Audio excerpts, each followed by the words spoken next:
In today's video, I'm going to be making a tier list of all the monsters inside of Pillar Chase 2. Alright, so first up, we have Baldi. Now, Baldi gets faster as the round progresses on. He also gets faster every time that he kills a human. Baldi has two main abilities, Math and Anti-Hearing Tape. When Baldi uses his Math ability, a notebook will be placed down on his current position. If a player touches that notebook, they will be prompted with a math problem. If they answer it before the timer runs out, the round's time decreases, but their health goes down a little bit. If they don't answer the question or answer it wrong, the timer for the round will increase and they will take more damage. No matter the outcome of this, Baldi still gets faster over the round. When the tape is used, it will be placed down on his current position. The tape reveals locations and silences Baldi's movement, therefore the player cannot hear him.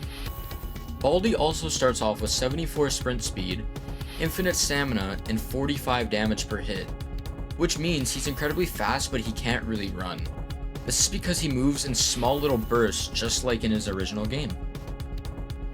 Opinion, I don't think Baldi's bad, but I also don't think he's good. I'm not going to give him a D tier, so I'll place him in a C tier. Next up we have Owl Oni. Now Owl Oni has two main abilities, Oni Vision and Shapeshift. Now when Oni Vision is used, it will highlight players and regenerate his stamina. When his second ability is used, he morphs into a living player on the map for a short duration of time that you can see on a bar on the bottom of your screen. On the top bar, normally when the player's alive, the player has a green outline. When they're dead, they have a red outline. When they're up against Owl Oni, they all turn purple, so it's harder to tell who is living and who is dead. Owl Oni also does 40 damage per hit and has 100 stamina. I should also point out, when he shapeshifts, he has a slightly decreased stamina drain. In my opinion, Owl Oni I think is a pretty fair monster, so for that reason, I'm going to drop him off in the A tier. Next up we have EXE. Now EXE has two main abilities, Too Slow and Thorny Grave. EXE's passive ability highlights players every 11 seconds that seem to be close to him for a short period of time. EXE's main hit snatches any player and does 45 damage. When his first ability is used, he will charge forward with his arms stretched out. If he comes in contact with a player, he will grab them for 10 damage and then bite them for 40. After this is used, there's a small animation where the player can try and make an escape. This ability also takes no stamina to use. When his second ability is used, he will place a trap on the ground. EXE can place up to 5 traps at one time. If a player runs into that trap, they will be highlighted and EXE will get a small speed boost. The player can break free from that trap, or the trap will let them go if they have 5 HP or under. Now honestly, I think EXE is a pretty fair monster, so that's why I'm going to drop him into the A tier. Next up we have Fogborn. Fogborn's two main abilities are Thunder Warp and Foggy Stare. Now Fogborn's passive ability is every time he enters a chase, his stamina will completely refill. The Fogborn will hit any player for 30 damage. He can also go into a crawling state, which also does the same damage except he bites the player. When the monster presses 1, he will become invisible and have faster speed. This ability can be used for an infinite amount of time and does not take any stamina. When he uses his second ability, the Foggy Stare, he will whistle and stand still for about 5 seconds. If someone looks at him, he will enter the crawling state. When the chase is triggered, it will activate the Fogborn's passive ability. The player that looked at the monster will then be highlighted red. The player, if not killed, will remain highlighted. I feel like Fogborn's in the middle, so I'm going to place him at a B tier. Next up, we have Rosemary. Now Rosemary has two main abilities, Demonic Shriek and Echolocation. Rosemary's main attack does 30 damage to a player. When the Demonic Shriek is used, it will temporarily blind, highlight, and drain the stamina of other survivors. The monster's stamina rapidly refills. When Echolocation is used, it will highlight nearby players. The monster can move and attack freely while this ability is in effect. Now, I gotta be honest, this is the worst monster in the game, in my opinion, so she gets a D tier. Next up, we have Uncle Samsonite. Uncle Samsonite has three main abilities, Sam's Domain, Dance Off, and Domain Traversal.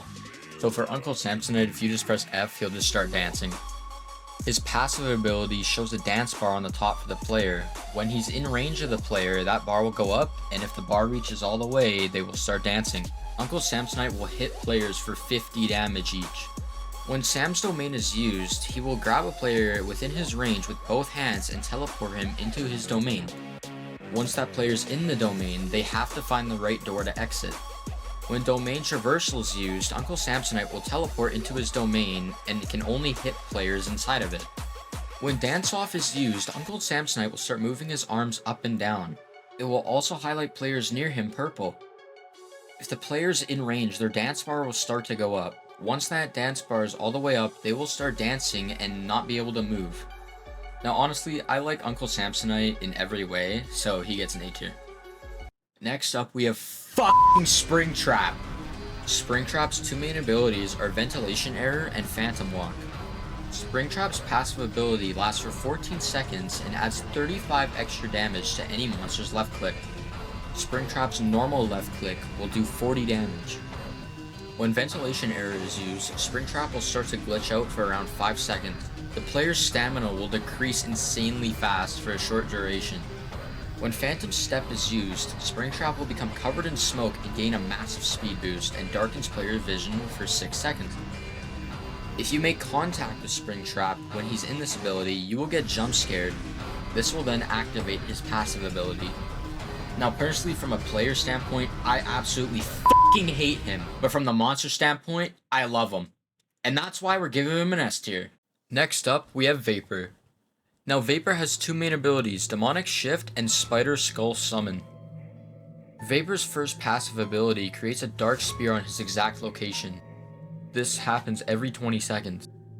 Now if he teleports to a spider skull or kills somebody, the spear will be placed where the player's killed, or the location of the spider skull that he teleported to. His second passive ability is called Hallucinations. When a player is near Vapor, they will start seeing hallucinations of him. Vapor's left click does 75 damage. When Demonic Shift is used, he will teleport to the exact location where he was 20 seconds ago. Or if a spider skull is chasing a player, in that moment, he will be teleported to them. When the Spider Skull Summon is used, he will send out a spider skull that is highlighted and it will go to any nearby player and deal them 9 damage per hit. So I don't think Vapor's the greatest or the worst, so I'll put him in a B tier. Next up we have MX. MX has two main abilities, Charging Demise and Pow Hop. MX's first passive ability is called Jump. This gives the player's ability to jump when he uses the Pow Hop. When Pow Hop is used, a big Jump Now button will pop up for the player. If they don't jump when that Jump Now button pops up, they will be knocked to the ground and become vulnerable.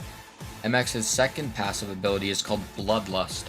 When MX kills a player, every other player on the map will be highlighted.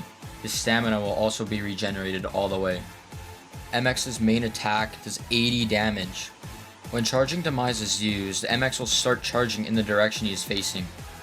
If he hits a player, he will drag them and each tick does 8 damage. This will end if he hits a wall or kills a player. I absolutely love playing as MX, so I'm going to put him at an S tier. Next up, we have the Forest King. The Forest King has two main attacks, Glitching Blitz and Lurking Facade. The Forest King has one passive movement called Again. Whenever the Forest King's head touches a player, the Forest King gets 15 stamina and becomes slightly faster.